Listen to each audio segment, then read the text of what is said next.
वल्क़लमि वमा यस्तूरून। नाज़रीन अस्सलामु अलैकुम रहमतुल्लाहि व बरकातुहू। सीधी बात की ताज़ा तरीन खबरों में आप लोगों का इस्तकबाल है। आइए सबसे पहले आज की सुर्खियों पर नजर करते हैं। कांग्रेस के लिए खून पसीना बहाया, इसलिए पार्टी में रहकर सच्चाई के लिए लड़ूंगा, रोशन बेग का बयान। उत्तर प्रदेश कब्रिस्तान के लिए जगह नहीं, अपनों के घर में ही दफन करने को मजबूर है मुसलमान। सीजेआई गगोई पर जिनसे इस्तेसाल का इल्जाम लगाने वाली खातून की शोहर की नौकरी बहाल। मालेगांव 2008 बम धमाका मामला, फरियादी पुलिस अफसर ने हादसे के मकाम पर फ्रीडम मोटरसाइकिल की मौजूदगी का किया एतराफ। मध्य प्रदेश पुलिस हिरासत में नौजवान की मौत, थाना इंचार्ज समेत 5 पुलिस एहलकार मुअत्तल। छत्तीसगढ़ चिटफंड धोखाधड़ी में रमन सिंह के बेटे अभिषेक सिंह समेत 20 लोगों के खिलाफ मुकदमा दर्ज। केरल सीपीएम रहनुमा के बेटे पर रेप का मामला दर्ज। रियासती हुकूमत का बजट तमाम तबका समेत अक़लियतों के लिए इंतहाई मायूस कुन है, मौलाना नजीम सिद्दीकी का बयान। जम्मू कश्मीर ताखिर से पहुंचने पर टीचर ने दर्जनों तलबा की जमकर की पिटाई, वीडियो वायरल, जांच शुरू। राजा सिंह के इल्जामात, सोशल मीडिया पर वीडियोस के जरिए जंग का आगाज, राजा सिंह का ताजा वीडियो देखें यहाँ। हिरासत में मौत के केस में बर्खास्त आईपीएस अफसर संजीव भट्ट को उम्र कैद की सजा, जाने क्या है पूरा मामला। कब्र से निकाली गई 90 साल की सनरसीदा शख्स की लाश, फिर काट दी गई गर्दन, इलाके में सनसनी। ईरान से $2.5 करोड़ की रकम लेकर फरार होने वाला ओहदेदार गिरफ्तार।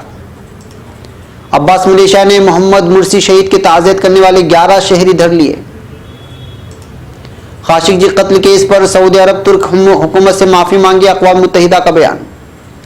मुझे इसराइल के हवाले करना अमरीकी कज़्ज़ाफ़ी और नेतन्याहू की मावनत थी। नाइजीरिया बोको हराम का बम हमला, 18 फौजी हलाक, 8 जख्मी। हम मुर्सी की वफा से मुतालिक हक़ाइक़ को मंज़र आम पर लाने की भरपूर कोशिश करेंगे, एर्दोगान का बयान। नाज़रीन अस्सलामु अलैकुम रहमतुल्लाहि व बरकातुहू। सीधी बात की ताज़ा तरीन खबरों में आप लोगों का इस्तकबाल है। मैं अंसार अजीज़ नदवी आज की खबरों की तफसीलात लेकर आप लोगों की खिदमत में हाजिर हूँ। पहली खबर कर्नाटक से। कर्नाटक के साबिक वजीर आर रोशन बेग ने कहा है कि वो कांग्रेस के सिपाही हैं।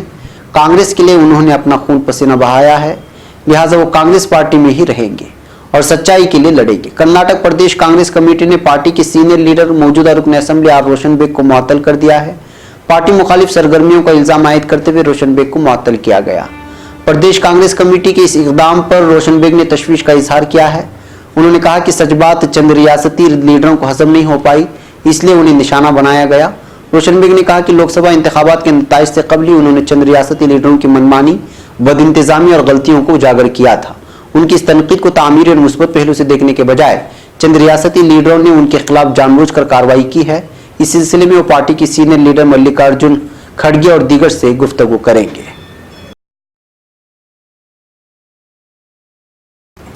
अब खबर नई दिल्ली से। आगरा के अचनेरा ब्लॉक में रहने वाले चाह फोकर की मुसलमान मैयत को अपने ही घर में दफन करने के लिए मजबूर हैं। कब्रिस्तान के लिए जगह न मिलने की वजह से उनको अपने ही घर में कब्र बनाने को मजबूर होना पड़ रहा है। इस गांव के लोगों के पास जमीन नहीं है और वो बेहद गरीब हैं। ज्यादातर मुसलमान मर्द ठेके पर मजदूरी करते हैं। उत्तर प्रदेश के आगरा वाक़ अचनेरा ब्लॉक के गाँव चाह फोकर में मुट्ठी भर मकानों में रहने वाले मुसलमानों के घर कब्रिस्तान बन चुके हैं। गांव में कब्रिस्तान न होने की वजह से अपने लोगों को घरों में ही दफन करने को मजबूर हैं। रिपोर्ट के मुताबिक औरतें जहां खाना बना रही थी, उनके पास ही उनके बच्चों की खबरें भी हैं। घर के पीछे वाले हिस्से में जहां बुजुर्ग आराम कर रहे थे, वहां भी कब्रें ही कब्रें हैं। मकामी लोगों का कहना है कि सालों से उनके कब्रिस्तान के मुतालबे को नजरअंदाज किया जा रहा है।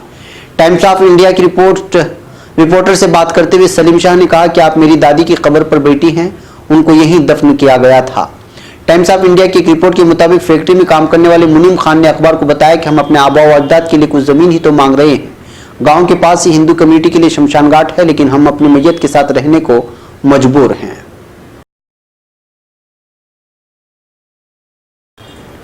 अब खबर नई दिल्ली से। चीफ जस्टिस रंजन गोगोई पर जिनसी इस्तेहसाल का इल्जाम लगाने वाले खातून के शोहर और शोहर के भाई को दिल्ली पुलिस में हेड कांस्टेबल के तौर पर बहाल कर दिया गया है। इन लोगों को बर्खास्त किए जाने के 4 महीने से ज्यादा वक्त के बाद बहाल किया गया। Additional police commissioner CK Menon ने इंडियन एक्सप्रेस को बताया कि बर्खास्त किए जाने का हुक्म रद्द कर दिया गया है। पिछले हफ्ते दोनों को बहाल कर दिया गया है, लेकिन उनके खिलाफ शोबाजाती तफ्तीश अभी भी ज़ेर इल्तिवा है। ये पूछे जाने पर कि हुक्म क्यों रद्द किया गया, उस पर उन्होंने कोई तबसरा करने से इनकार कर दिया। एक हलफनामे में सीजेआई के खिलाफ शिकायत करने वाले खातून ने इल्जाम लगाया था कि सुप्रीम कोर्ट के मुलाजिम के तौर पर उनको हटाए जाने के बाद दोनों लोगों को जल्द ही बर्खास्त कर दिया गया था।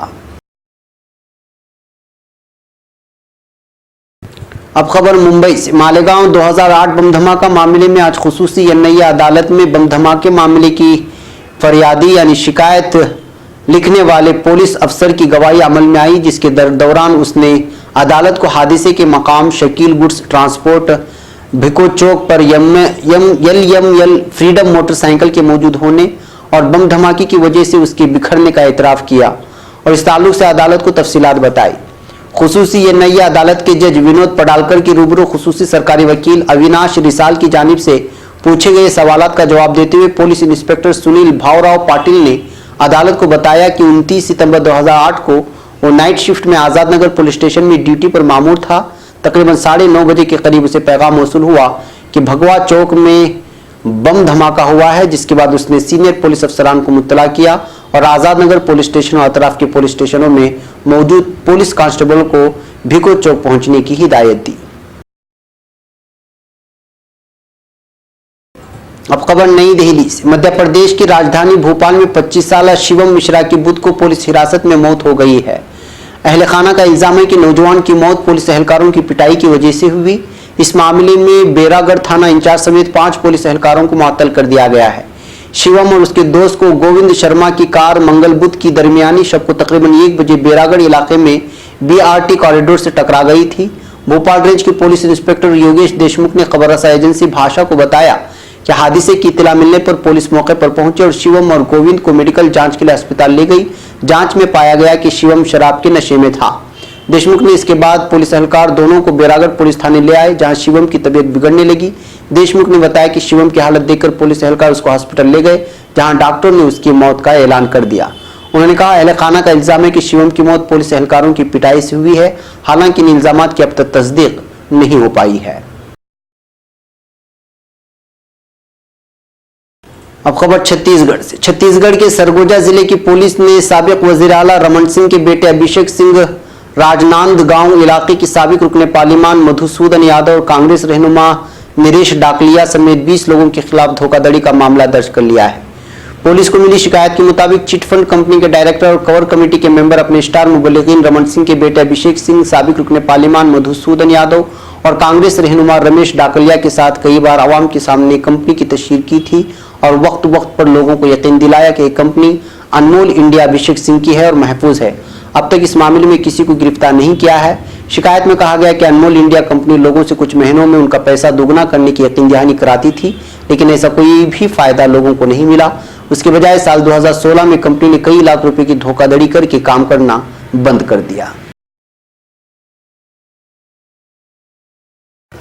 अब खबर केरला से। मुंबई पुलिस ने मार्क्सवादी कम्युनिस्ट पार्टी सीपीएम की केरल इकाई के सेक्रेटरी कोडियेरी बालाकृष्णन के बेटे के खिलाफ एक खातून से रेप और धोखाधड़ी का मामला दर्ज कर लिया है। पुलिस के एक अफसर ने बताया कि बिहार की रहने वाली एक 33 साल खातून ने अपनी शिकायत में सीपीएम रहनुमा कोडियेरी बालाकृष्णन के बेटे बनाए विनोदनी बालाकृष्णन पर शादी का झांसा देकर रेप करने का इल्जाम लगाया है। खातून ने बनाया इससे 8 साल का एक बेटा होने की बात भी कही है। दूसरी तरफ बनाए ने खातून से जान पहचान होने की बात कबूल की है, लेकिन इल्जामात को बेबुनियाद बताते हुए खारिज कर दिया है। बनाए ने तिरुवनंतपुरम में टीवी चैनल से कहा कि 6 महीने पहले खातून ने एक खत भेजकर उससे 5 करोड़ रुपए की मांग की थी। खातून ने इल्जाम लगाया था कि उसने इसकी शादी की है और दोनों का एक बच्चा भी है।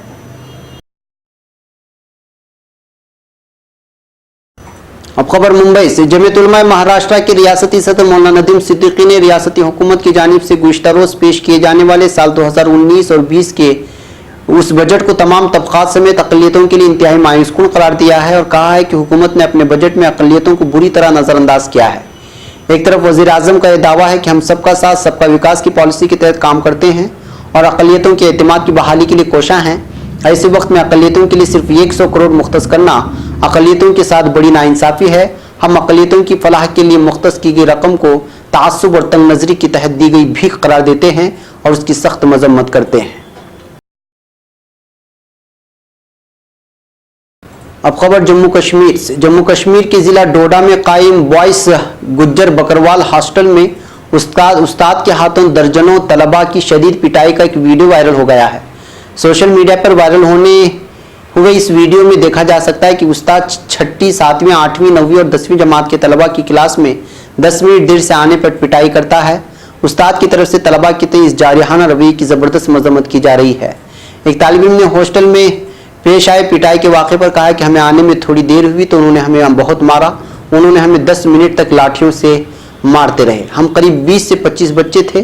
दरियासना चाइल्ड कोऑर्डिनेटर मीनाक्षी रैना ने कहा कि उस्ताद ने इस हरकत के इर्तिकाब का एतराफ़ किया है और इस सिलसिले में तहक़ीक़ात शुरू की गई हैं।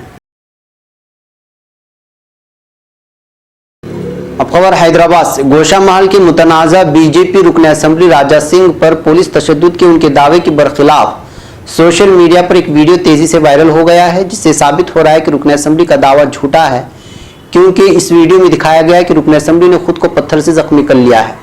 गुज़िश्ता शब पुराना शहर हैदराबाद के जुमेरात बाजार इलाके में लोगों के ग्रुप ने मुजाहिदे आज़ादी रानी वोंती बाई के पुराने मुजस्समे को तब्दील करने का फैसला किया। ये नौजवान मुजस्समे को तब्दील कर रहे थे कि पुलिस ने कहते हुए उनको रोक दिया कि उसके लिए पुलिस से इजाज़त नहीं दी गई है। इस वाक़े की इत्तला के साथ ही राजा सिंह अपने हामियों के साथ वहां पहुंच गए और पुलिस से बहस व तकरार करने लगे। उन्होंने पुलिस से मुतालबा किया कि उनको नए मुजस्समे की तनसीब की इजाज़त दी जाए। ये बहस व तकरार पुरतशद्दुद हो गई, क्योंकि राजा सिंह ने दावा किया कि हुजूम पर पुलिस लाठीचार्ज में उनके सर पर जख्म आए हैं। अब खबर गुजरात से। गुजरात के जामनगर की एक अदालत ने बर्खास्त IPS अफसर संजीव भट्ट, जो नरेंद्र मोदी के खिलाफ, जो इस वक्त PM हिंदुस्तान के, उनके खिलाफ जिन्होंने गवाही दी थी, को तकरीबन 3 दहाई पुराने हिरासत में मौत यानी कस्टोडियल डेथ से मुंसलिक एक मामले में आज उम्र कैद की सजा सुनाई है। इस्तिगासे के मुताबिक मिस्टर भट्ट ने जामनगर के उस वक्त के एडिशनल पुलिस सुपरिटेंडेंट के तौर पर शहर जामनगर में 1990 में होने वाले फसादात के दौरान 100 से ज्यादा अफराद को हिरासत में लेने के अहकाम दिए थे। हिरासत से आज़ाद किए जाने के बाद उनमें से एक प्रभुदास वेशानी के अस्पताल में मौत हो गई थी। उनकी हिरासत के दौरान पिटाई की गई थी। मुतवफ़ा के भाई अमृत वेशानी ने इस मामले में मिस्टर भट्ट समेत 8 पुलिस एहलकारों को मुल्जिमान बनाते हुए मामला दर्ज कराया था। अदालत ने मिस्टर भट्ट को मुजरिम ठहराते हुए आज उम्र कैद की सजा सुनाई। एक और मुल्जिम और उस वक्त के कांस्टेबल परवीन झाला को भी उम्र कैद की सजा सुनाई गई है।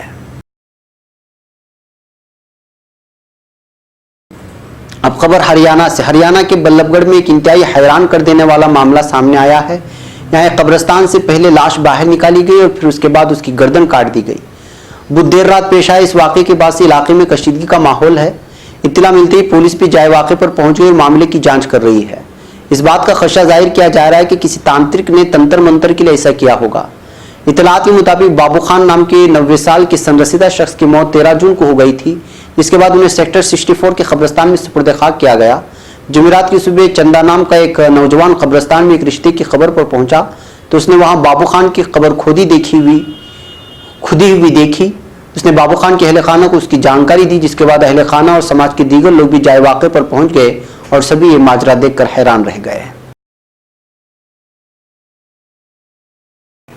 अब खबर ईरान से। ईरानी हुकाम ने वजारत पेट्रोलियम के डायरेक्टर बराए मालियाती उमूर को $25 मिलियन की खती रकम के साथ मुल्क से फरार होने की कोशिश के दौरान हिरासत में ले लिया है। ईरानी पासदारान इंकलाब की मुकर्रब न्यूज़ एजेंसी तस्नीम के मुताबिक ईरानी अहदेदार ने एक दूसरे बैंकर के बैंक खाते में रकम मुंतकिल की और खुद मुल्क से फरार होने की कोशिश कर रहा था, जिसे बैरून मुल्क रवाना होने से कबल ही धर लिया गया। अब खबर गरब उर्दून से। फिलिस्तीनी अथॉरिटी के मातहत सिक्योरिटी इदारों ने गरब उर्दून में मुख्तलिफ मकामात पर साबिक मिस्री सदर डॉक्टर मोहम्मद मुर्सी की जेल में शहादत के बाद ताज़ियती कैंपों पर छापों के दौरान 11 फिलिस्तीनी शहरियों को हिरासत में ले लिया है। इनमें जामियात के तलबा और साबिक असीरान भी शामिल हैं। उधर अब्बास मलेशिया ने गरब उर्दून में साबिक सदर मोहम्मद मुर्सी की शहादत पर ताज़ियती कैंप लगाने के इल्ज़ाम में कई शहरियों को पुलिस मराकिज़ में पेश होने के अहकाम दिए हैं। अब्बास मलेशिया का कहना है कि गरब उर्दून में हुकूमत की इजाज़त के बगैर ताज़ियती कैंप लगाए गए और साबिक मिस्री सदर डॉक्टर मोहम्मद मुर्सी शहीद की याद में ताज़ियत उनकी गायबाना नमाज जनाजा अदा की गई।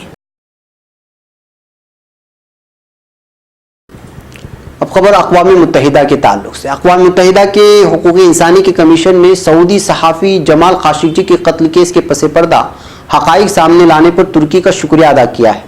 कमीशन के खुसूसी रिपोर्टर आग्नेस कालामार्ड ने इस हवाले से तैयार रिपोर्ट पर अपने बयान में हुकूमत तुर्की की इस कत्ल केस में शफाफियत और नेक नीयती को सराहते हुए कहा कि 101 सफ़हात पर मुश्तमिल इस रिपोर्ट से वाज़ेह है कि सऊदी अरब इस कत्ल में बराह रास्त मुलव्वस है और जिसमें मौजूद तमाम दलाइल इस बात की गवाही देते हैं कि सऊदी वली अहद शहजादा मोहम्मद बिन सलमान समेत दीगर आला शख्सियात को ज़ेर तफ्तीश लिया जाए।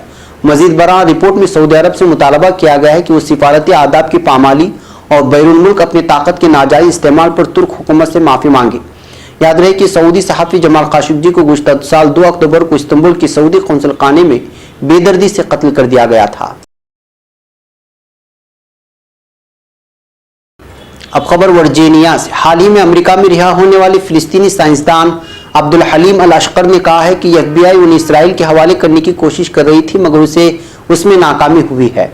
उनका कहना है कि मुझे इसराइल के हवाले करना अमेरिका के कज़्ज़ाफ़ी और बेंजामिन नेतन्याहू की मावनत के मुतरादिफ था। मरकज़ इत्तलात फिलिस्तीन को दिए गए खुसूसी इंटरव्यू में अब्दुल हलीम अल अशकर ने कहा कि अगरचे उन्हें अमेरिकी जेल से रिहा किया गया मगर उन्हें डर है कि अमेरिका उन्हें धोखा दे सकता है।